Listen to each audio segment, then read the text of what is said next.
નમસ્કાર મિત્રો, મારી ચેનલમાં તમારું સ્વાગત છે। સુદાનના અબેઈમાં હથિયારધારી હુમલાખોરોએ 52 ગ્રામજનોની ગોળી મારીને હત્યા કરી હતી। માર્યા ગયેલા લોકોમાં મહિલાઓ, બાળકો અને યુએનના 2 પીકી પણ સામેલ હતા।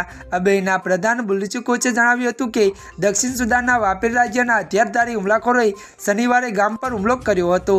અબેઈ એક તેલ સમુદ્ર પ્રદેશ છે અને જેનું સંચાલન દક્ષિણ સુદાન અને સુદાન દ્વારા સંયુક્ત રીતે કરવામાં આવે છે। બંને દેશો તેમના પર દાવો કરે છે કે કોસ્ટ ન્યૂઝ એજન્સી રોયટર્સના જણાવ્યા અનુસાર હુમલામાં મહિલાઓ, બાળકો અને પોલીસ અધિકારીઓ સહિત 52 સ્થાનિક લોકો માર્યા ગયા હતા।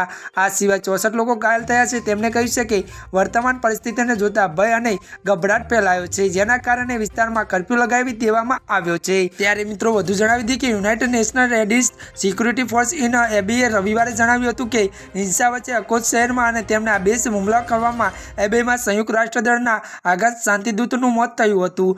યુનિફાયર અને સોમવારે જણાવ્યું હતું કે હિંસામાં એક જ દિવસ પછી બીજા પાકિસ્તાની પીકીનું પણ મોત થયું હતું અને તેના 4 સાથીદારો અને 1 નાગરિક ઘાયલ થયા હતા। ત્યારે મિત્રો આજના માટે આટલું જ। અમારી ચેનલમાં નવા હોય તો અમારી ચેનલને મિત્રો લાઇક, શેર અને સબસ્ક્રાઈબ કરી દેજો। ધન્યવાદ।